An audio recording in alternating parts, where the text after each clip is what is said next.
چۆن پیرمەندی کورد ئێلبەگی جاف نزیکەی 500 ساڵ لەمەوبەر پێشبینی بۆ فڕۆکە تەلەفۆن و چەندین ڕووداوی گرنگی پەیوەست بە ڕۆژهەڵاتی ناوەڕاستەوە کرد.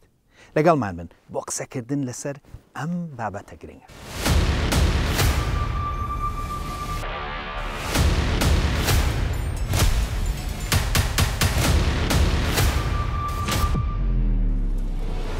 ئەمڕۆ هەرکات ئاماژە بە پێشبینی دەکرێت زۆری نەمان نۆسترادامۆسمان دێتەوەیات.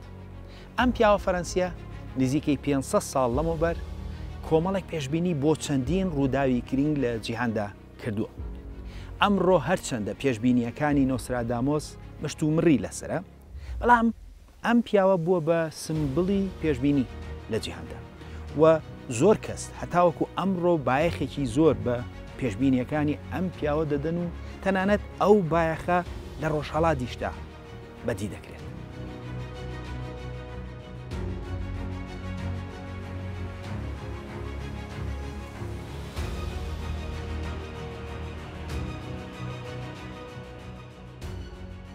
سەرڕایەوە زیاتر لە 500 ساڵ لەمەوبەر و 10 ساڵ پێش لەدایک بوونی نۆسترادامۆس پیاوێک لە کوردستان لەدایک بووە کە پێشبینی بۆ چەندین ڕووداوی گرنگ کردووە و دەتوانم بڵێم هەندێک لە پێشبینیەکانی ئەم پیاوە کووردە لەوانەی نۆسترادامۆس ڕوونتر و گرنگترن. ئەم پیاوە ناوی ئێلبەگی جافە و خۆی یارسانیە و پەروەردەی حوجرەکانی شارە زوورە. ئێستاکە کاتیەوە هاتووە بابزانین ئێلبەگی جاف چێ؟ پێشبینیەکانی چۆن و ئەم کلتورە کلتوری پێشبینی لەکوێوە هاتووە؟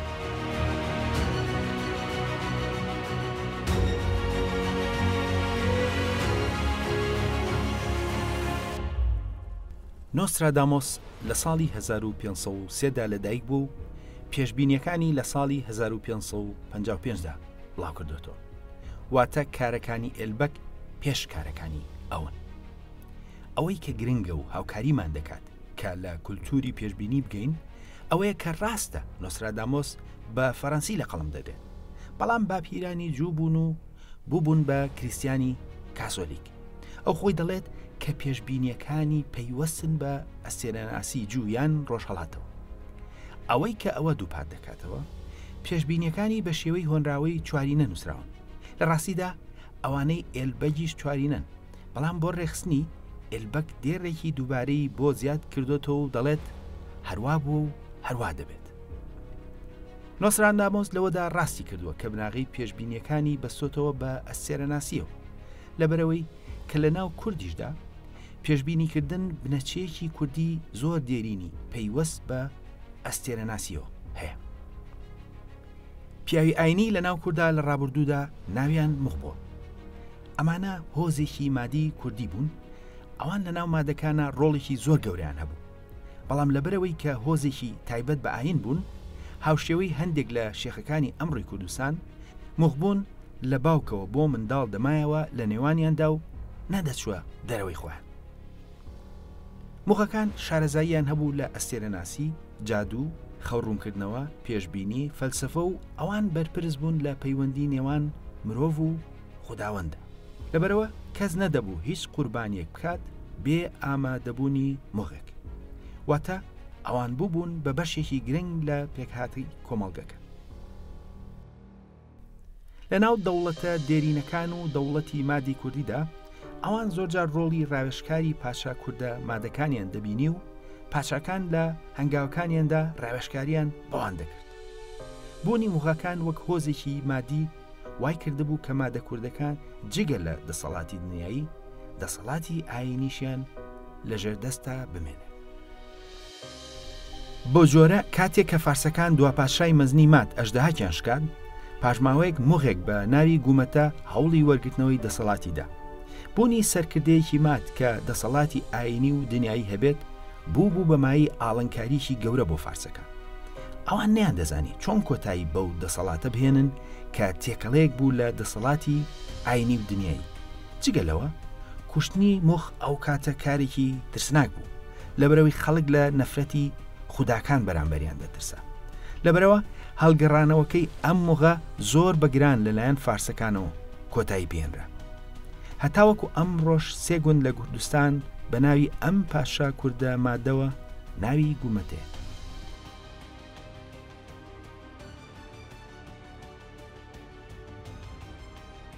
بۆ جۆرە موغەکان کاریگەریان بەردەوام بوو ڕۆڵێکی گرنگیان لەناو کۆمەڵگەی کوردی ڕابردوودا هەبووە. تەنانەت ناوەکەیان مخ بووە بە بناغی وشەیەک و ئەمڕۆ بە جیهانیشدا بڵاوبووەتەوە.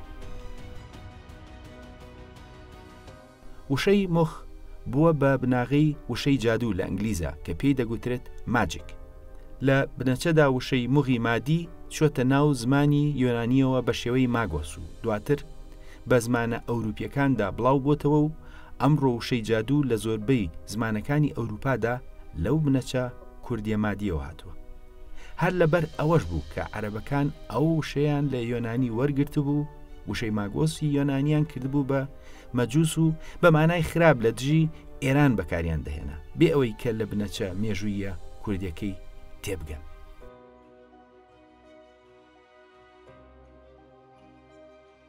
هەرچەندە ئەمڕۆ زۆر کەس مخ دەبەستێتەوە بە ئاینی زەردەشتیەوە، بەڵام ئەوان زۆر پێش ئاینی زەردەشتی هەبوون.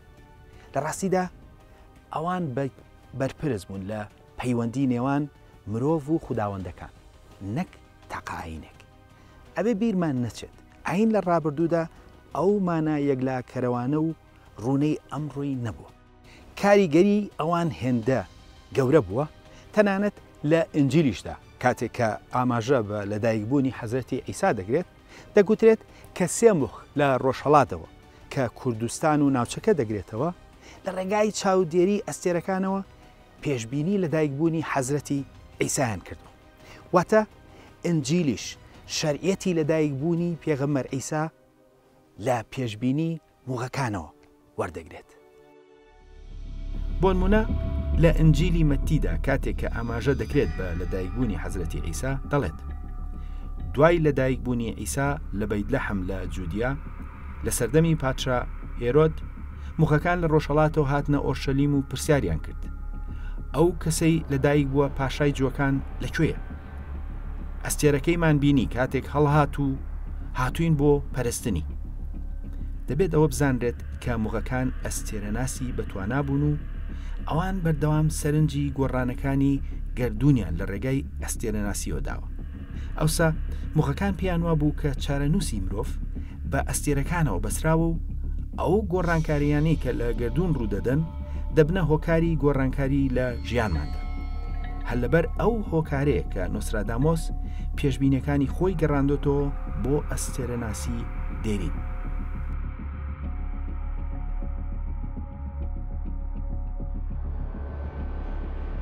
بەو جۆرە موغەکان بوونە هێمای پشتگیریکردن لە جیهانی دێریندا و پێشبینیەکانی ئەوان کاریگەری لەسەر بڕیاری پاشا و سەرکردە دێرینەکان هەبوو و ئەوان شتێکیان لەسەر داهاتوو گوتبێت خەڵک پێیوا بووە کە ئەو شتانە ڕوو دەدەن.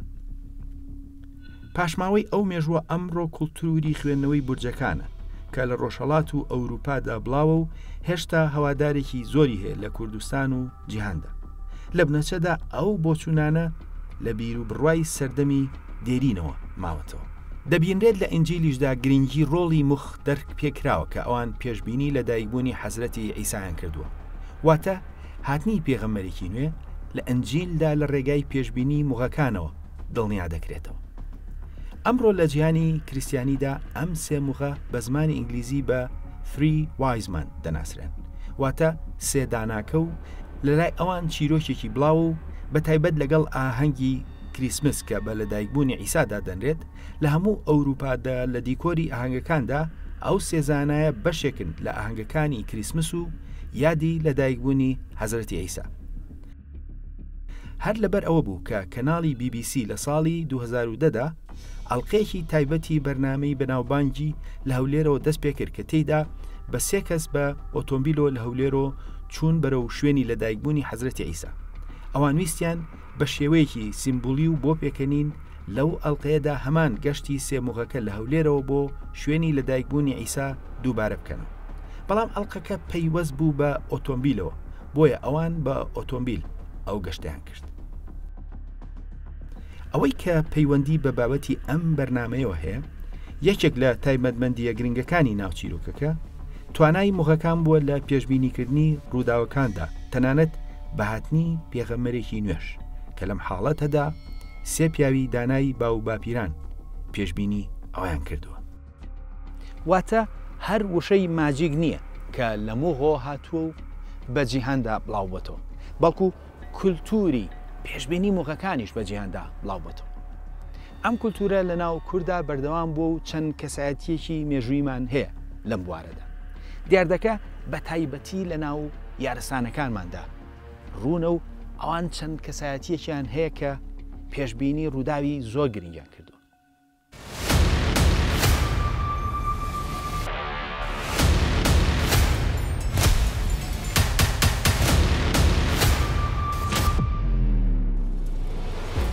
ئەم نەریتە لە ناو یارستانەکان داماوەتەوە و یەکێک لە تایبەتمەندیەکانی هەندێک لە کەسایەتیەکان پێشبینیکردنی داهاتوو بوو. یەکێک لەو کەسە یارستانیانە ئێلبەکی جافە. ئێلبەک لە ساڵی 1492دا لە شارەزور لەدایک دەبێت و بەشێکی گەورەی خوێندنی هەر لە حوجرەکانی ئەو سەردەمەی شارەزوردا دەبێت کە تێیدا فەلسەفە، ئەستێرەناسی، لۆجیک، ئەندازە و چەندین زانستی تری گرنگ خوێنراوە. ئەو سەرەتای ژیانی لە شارەزوردا دەست پێ دەکات. دوای شارەزور بە شارەکانی تری کوردستاندا دەگەڕێ و دواتر ماوەیەک خەریکی گۆشەگیری ئاینی دەبێت و بۆ خوێندنی زیاتر ڕوو دەکاتە بەغدا و ئەمجا دەگەڕێتەوە شارەزور و دەچێتە هەورامان و تاکۆتایی ژیانی خەریکی ڕێنوێنی خەڵک دەبێت. ئێلبەک خۆی بە سۆرانی دواوە، بەڵام کاریگەری وێژەی گۆرانی لەسەر بوو ئەوە بە نووسینەکانیەوە دیارە. بە دڵنیایی ئەم زانە کووردە بەرهەمی زۆر هەبووە، بەڵام بەداخەوە تەنها یەک کڵامی ماوە کە خۆنراوی یارستانیە و بابەتی سەرەکی ئەم بەرنامەیە. گرنگی ئەم کڵامەی ئێلبەکی چاو لەوەدایە کە پێشبینی زۆر گرنگی تایە سەبارەت بە داهێنانە زانستیەکان و ڕووداوە گرنگەکانی ناوچەکە. کڵامەکەی ئێلبەکی جاو لەسەر شێوەی بەند ڕێکخراوە و هەر بەندەی بریتین لە 5 جێر. ئەو لە هەر یەکەیاندا کۆمەڵێک بۆ چوون دەدات و دواتە دەڵێت هەروا بووە و هەروا دەبێت. واتە هەر بەندەی 4 دێڕە لەگەڵ دێڕێکی دووبارە کە دەڵێت هەروا بووە و هەروا دەبێت.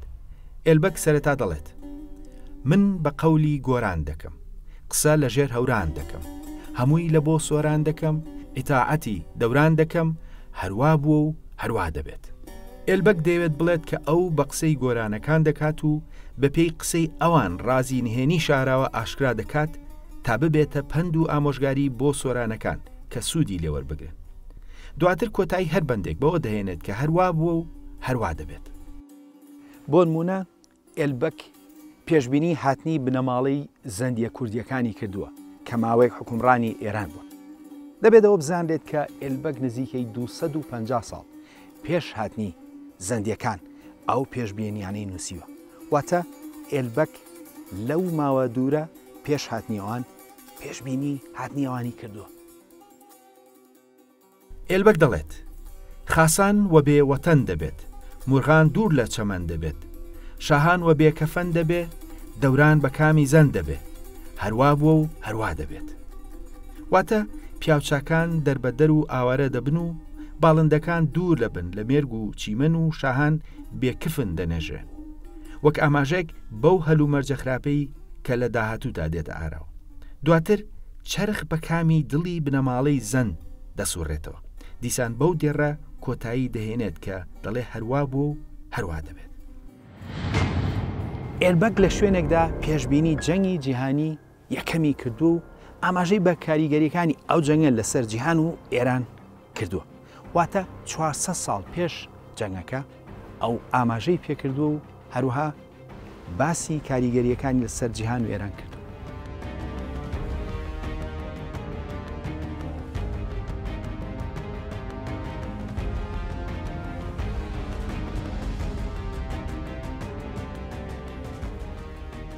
ئێلبەک دەڵێت گەلێ دڵم بە تەنگ دەبێت، سەدای تۆپ و تفەنگ دەبێت، شەڕی سەرباز بە شەنگ دەبێ، ئێران دیلی فەرەنگ دەبێ، هەروا بووە و هەروا دەبێ.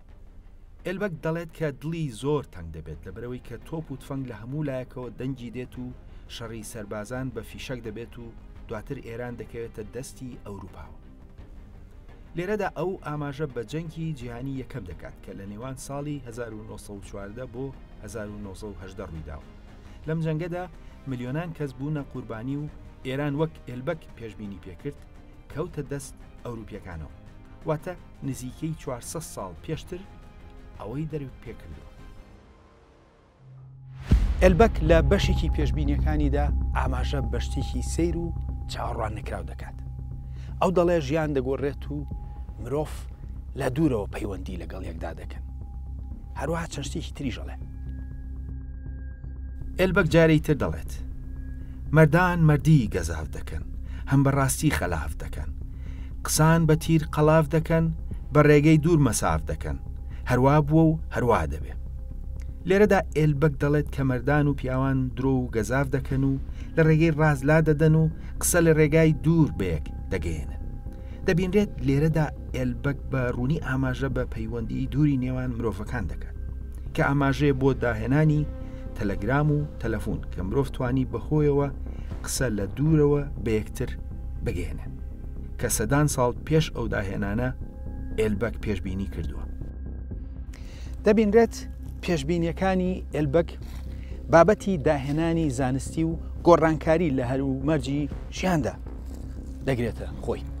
لە ڕاستیدا هەریەک لە پێشبینیەکانی ئەم پیرمەندە کوردە یارسانیە ئاستی زانایی دەخاتە ڕوو. لە شوێنێکی تردا ئەم پیرمەندە کوردە ئاماژە بە داهێنانێکی گەورەی مرۆڤایەتی دەکات. ئێلبەک لەم بەشەدا دەڵێت تەیرێ وەک ڕەعد و بەرق دەبێ، گوێچکەی لە دوو کەڵ غەرب دەبێ، دەشت و دەری پێلەق دەبێ، بە ڕووی هەوا مۆڵەق دەبێ، هەروە بووە و هەروە دەبێ. لێرەدا ئێلبەک دەڵێت کە پەلەوەرێک وەک بروسکە دەبروسکێنێت و لەگوێ دووکەڵ هەڵدەستێ و خەڵک دەشت و چێوی پێدەبرن و ئەو پەلەوەڕە بە ڕووی هەواشدا ڕادەوەستێ و مۆڵەق دەبێ.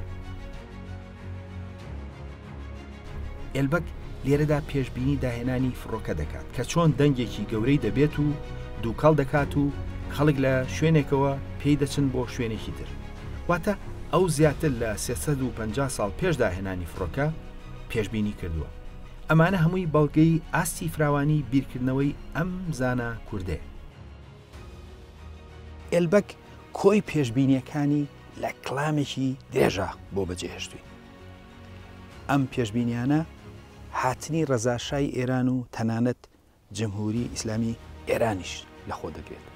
مرۆڤ کاتێ ئەم کلامانە دەخوێنێتەوە سەری دەسوڕمێنێ ئەم پیرمەندە کوردە چۆن ئەم وردەکاریەی هەمووی تۆمار کردووە. ئێلبەک لە پێشبینیەکانی بەردەوام دەبێت و لە چەند بەیتێکدا ئەو ئاماژە بە گۆڕانکاری گەورە دەکات و دەڵێت ئێران پڕ لە ئاگر دەبێت، حکمی سوڵتان قاهر دەبێت، ستەم لە خەڵک سادر دەبێت، دەورە دەوری نادر دەبێت، هەروە بۆ و هەروە دەبێت. دەبینێت لێرەدا ئاماژە بە هاتنی نادرشای ئێران دەکات کە لە ساڵی 1936دا دێتە سەر حکم.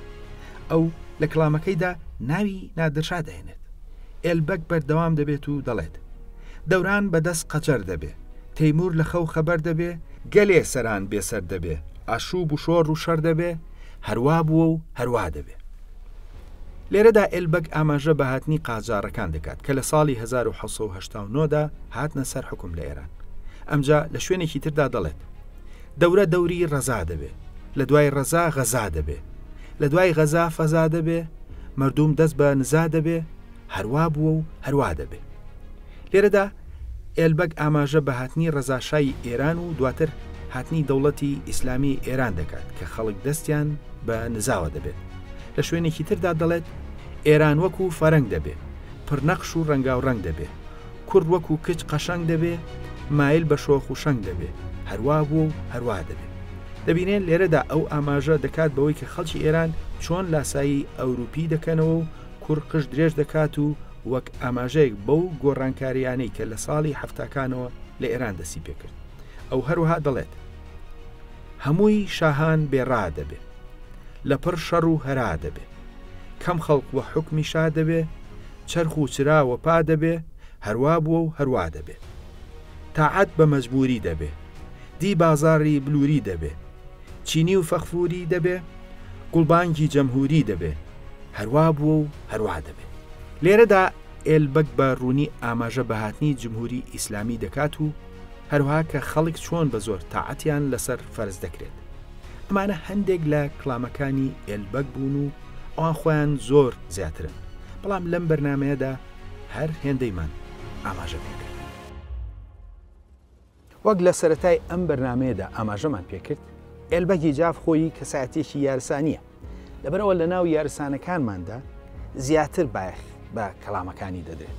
بۆ نمونە ئەم ڤیددیۆی کە ئێستا دەیبینیت ئەمە 4 کەسی یارسانین کە بە تەمورەوە کەلامەکانی ئێلبەک دەچڕن. ڤیددیۆکە بەرواری لەسەر نییە، بەڵام پێدەچێت تەمەنی نێوان 15 بۆ 20 ساڵێک بێت.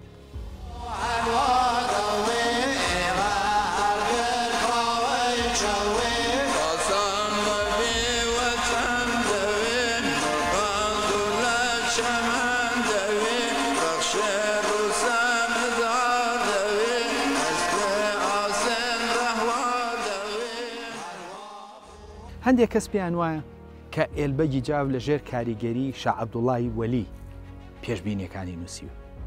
شا عەبدوڵڵا خۆی پیری ڕێچکەی سۆفیگەری شا عەبدوڵڵاهی بوو و خەڵکی حەلەب بوو و دایکی لە کوردانی شوانکارە بووە.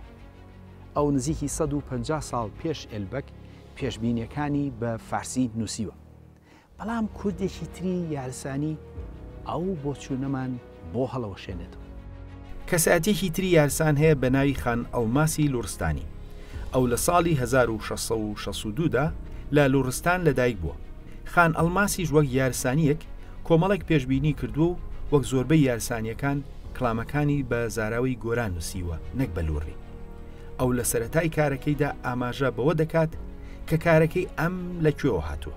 ئەم یارسانە لوڕیە بە زاراوی گۆران سەرەتا پێشبینیەکانی دەبەستێتەوە بەوانەی شاخۆشینەوە و دەڵێت: 4 گۆشە ماتەن، 4 گۆشە ماتەن، سەراف مەزانۆ، 4 گۆشە ماتەن، بگیر بگیرن، سەلات سەلاتەن، ئاشۆی شارانن، شاخۆشین واتەن.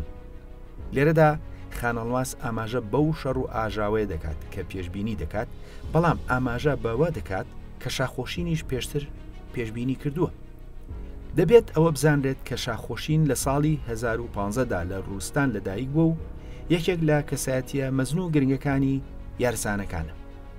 بابەتایاری هەمەدانی و لزاخانمی جاف و پیرشالیار و خاتومەی زەرد و چەندین کەسایەتی تر لە یارانی شاخۆشین بوون. واتە پیرشالیار و شاخۆشین و بابەتایاری هەمەدانی ئەمانە بەیەکەوە کۆڕیان بەسووە و کڵامیان بەیەکەوە بە تەمورەوە چڕیوە. شاخۆشین کەسایەتێکی مەزنی یارسانە و چەندین کلامی لێ بەجێماوە. ئەو بۆ نمونە چەند کلامێکی بۆ پیرشالیاری یارسانیش نووسیوە.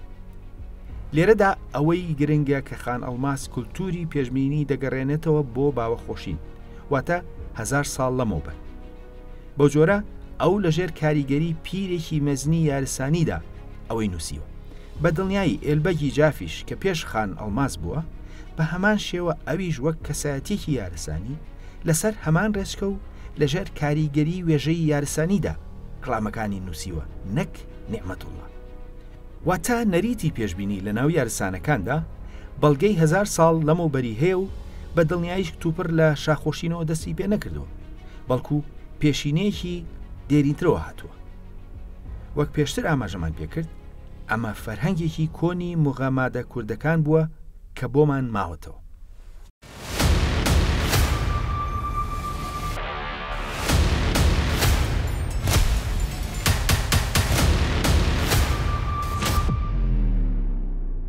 بەو جۆرە خان ئەڵماسی لوڕستانیش وەک بەردەوامیەک بەو فەرهەنگە دێرینەی کورد ئەویش کۆمەڵێک پێشبینی بۆ ڕووداوەکان کردووە. خان ئەڵماس نزیکەی 350 ساڵ لەمەوبەر پێشبینیەکانی نووسیوە. ئەو 2000 بەیتێکی لێبەجێماوە. پێشبینیەکانی خان ئەڵماس هەندێکی پەیوەستن بە نەتەوەکەی خۆی، نەتەوەی کوردەوە. خان ئەڵماس پێشبینیەکانی زۆرن، من دوانیان هەڵدەبژێرم کە پەیوەستن بە کوردەوە کە دەڵێت: غولقولەی ڕۆمان خاقانە قەیسەر چون کولەجێرەوە سەرزەمین یەکسەر، زەنگی زەنگەوار، تاتار هۆش، کوردان ئەتراف، تورکان سەرکەش، نەژیر باڵ هن، توغیانە عەسکەر، خێزۆ هەیاه و نامداران یەکسەر. ئەو لەم پێشبینیەدا ئاماژە بەوە دەکات کە ڕۆژێ جیهان جەنگ دەیگرێتەوە. لەلایەکەوە سەربازانی خاقان و قەیسەر وەکو کولە وڵات داگیر دەکەن. لەلایەکی ترەوە تەتەرەکان و تورکەکان هێرش دەبەنە سەر کورد و هەراو هاواری ناوداران لە هەموو لایەکەوە هەڵدەستێت. خان ئەڵماس لە شوێنێکی تریشدا ئاماژە بە کورد و تورک دەکات و دەڵێت کاسەی کە لەیسەر قەیسەر وەجام بۆ، پیاڵەی فەغفور مەجلیس سام بۆ، تورکان ژ سەرین، کوردان ژ دامان، ژپای سەهەند کۆسان غوڵامان. ئەو دەڵێت کە کاسەی سەری قەیسەر دەکرێت بە پیاڵە بۆ ئاو خواردنەوە و تورکەکان لەسەرەوە و کوردەکان لە دامێنەوە و لە دامێنی سەهەندچێودا غوڵامەکان ڕیز دەبەستن. پێشبینیەکانی ئێلبەک هەمان ڕەنگترن و بابەتی جیاواز لە خۆ دەگرن، هەروەها بۆ لەبەرکردنیش ئاسانن. ئەمە وای کردووە لە ناو خەڵکدا بڵاو بوو بێتەوە. بەهۆی دێرینی ئەم کڵامانە ئەوە وای کردووە کە زۆر لەبەریا بدووسرێتەوە و هەندێک جار لەوانەیە وشەشی بۆ زیاکرابێت و تەنانەت هەندێشتی نوێشی تێدادانرابێت. بەڵام کۆنترین دەستنووسی ئەم کڵامانە هی ساڵی 1955. هەندێک لە ڕووداوەکان ڕاستە هی پێش ئەو مێژوەیە، بەڵام هەندێکی تریان هی دوای ساڵی 1955. بۆ نمونە هاتنی ڕەزاشا و لەگەڵ جمهوری ئیسلامی ئێران کە ئەو پێشبینی کردوون. واتە ئەمە ئەوە دووپات دەکاتەوە کە ئێلبەک ئەو پێشبینیانەی ڕێک وەکو خۆی کردووە. پێشبینی بەشێکە لە نەریتێکی کوردی هەزاران ساڵ پێش ئێستا و بەڵگەی سەردەمی مادەکانی هەیە. لە ڕابردوودا موغەکان بەو کارە هەستاون و ئەم کولتورە دەماودەم گوێزراوەتەوە و بەردەوام بوو و پاژاوی ئەم کولتورە لە ناو یارسارەکاندا ماوەتەوە. لە ڕابردوودا کۆمەڵگەکان بڕوایان وا بووە کە چارەنووسی مرۆڤ پەیوەستن بە ئەستێرەکانەوە و ئەم بیر و بۆچوونە تا ئەمڕۆژ شێوەیەکی ماوە. بەڵام ئەگەر لە ڕووە زانستیەکەیەوە سەیری بکەن، ئەو کەسانە خەڵکانی خوێندەوار بوون و ئەگەیان لە دەوروبەری خۆیان و جیهانی دوورتریش بوو. ئەوان لە قوڵایی کۆمەڵگە و لایەنی ژینگەی وەکو کەش و هەوا گەیشتون. ئەوان ئاگاداری وشکە ساڵی و وردەکاری هەمەلایەنەی کۆمەڵگەکەیان بوون. لە ڕاستیدا ئەو زانیاریە نەبوون بە بناغی ئەوەی کە پێشبینی داهاتوو بکەن. بەڵام بۆ جیهانی ڕابردوو هەموو شتێک ڕەهندێکی ڕۆحانی بۆ دروست کراوە و بەسراوەتەوە بە هێزی دەرەوەی مرۆڤ. ئەمڕۆ کاتێک کە پێشبینی وشکە ساڵی و ساڵی تەڕ و ئابووری خراپ دەکرێت، لەسەر بناغەیەکی زانستی ئەوە دەکرێت و ئەو پێشبینیانەش هەروە لێکدانەوەی بۆ دەکرێت. لە ڕابردووشدا بنەچەکەی زیاتر هەر ئەوە بووە، بەڵام دیدی مرۆڤی ڕابردوو بۆ پێشبینی دیدێکی ڕۆحانی بوو. سەرڕایەوە ئەم مشتومڕە هەتاوکو ئەمڕۆ بەردەوامە و خەڵکانێک بڕوایان وایە کە کەسانێک هەن توانای پێشبینیان هەیە و پێیان وایە ئەو بابەتە زانستیە و هەندێکی تر بە تەواوی دژی ئەو بۆچوونن. هەرچۆنێک بێت هەزاران ساڵە ئەم نەریتە لە ناو کووردا هەیە و ئەمڕۆ لە جیهاندا هێشتا بەردەوامی هەیە. فەرهەنگی کوردی فەرهەنگێکی دەوڵەمەندە. ئەمە هەر قسە نییە و بەڵگەی لە پشتە. پێشبینیەکانی ئێلبەک ئەوە دووپات دەکەنەوە کە ئەم فەرهەنگە وێژەی لە لایەنی هەمە جۆردا هەیە. ڕاستە ئەم کڵامانە تەمەنیان 500 ساڵە، بەڵام بوونی کڵام لای حەزەتی شاخۆشی نزیکی 1000 ساڵ لەمەوبەر و بەردەوام بوونی پێشبینیکردن لای خان ئەڵماسی لوڕستانی ئەوە دووپات دەکەنەوە کە فەرهەنگی باو و باپیرانی مادمان لە پێشبینیدا لە ناو ئێمەدا بەردەوام بووە. ئەمڕۆ لە هەر شوێنێکی گۆی زەویدا ئەگەر باسی پێشبینی بکەیت یەکسەر ناوی نۆسترادامۆس دێتە پێش. بەڵام لە ڕاستیە ئەمە ناحەقیە و ئەوە ناگەێنێن کە نۆسترادامۆس لە ئێلبەک گرنگتر بێ. لە ڕاستیدا بەشێکی بۆ دەگەڕێتەوە کە نۆسترادامۆس دەوڵەتێک و میدیایەکی گەورەی لە پشتەوە بوو و هەمیشە ئەو کەسایەتی و ڕووداوانەی کە خەڵکی گەورەیان لە پشتەوەیە ئەتوانن ببن بە ڕوودا و کەسایەتی جیهانی. ئێمە بەداخەوە نەمانتوانێت تەنانەت ئێلبەک نەک بە جیهان بەڵکو بە خۆشمان بناسێنین و مشتومڕی تەواوی لەسەر بکەین. ڕاستیدا ئەو بەناوبانگی کە نۆسترادامۆسێتی بەشێکی بۆ ئەوە دەگەڕێتەوە کە ئەو فەرەنسیە و ئێلبەجی جافیش کە خەڵک نایناسێ لە جیهاندا کەسێکی کوردە. بەرنامەی خۆناسین دەرچی بۆ و بۆشاییە کردووە و دەوێت ببێتە هۆکاری ئاشنابوونمان بە خۆمان، ئاشنابوونێک کە لەسەر بناغی بەڵگەی زانستی بێت. ناسنین ئەم بلیمەتە کووردە و پێشبینیەکانی هەوڵێکی ئەم بەرنامەیە بۆ ئاشنابوون بە فەرهەنگی کوردی دەوڵەمەند. سوکراتی فەیلسوف دەرکی بە گرنگی خۆناسین کردووە، بۆیە کرۆکی فەلسەفەکەی دەڵێت خۆت بناسە. تا بەرنامەی تر خواتان لەگەڵ.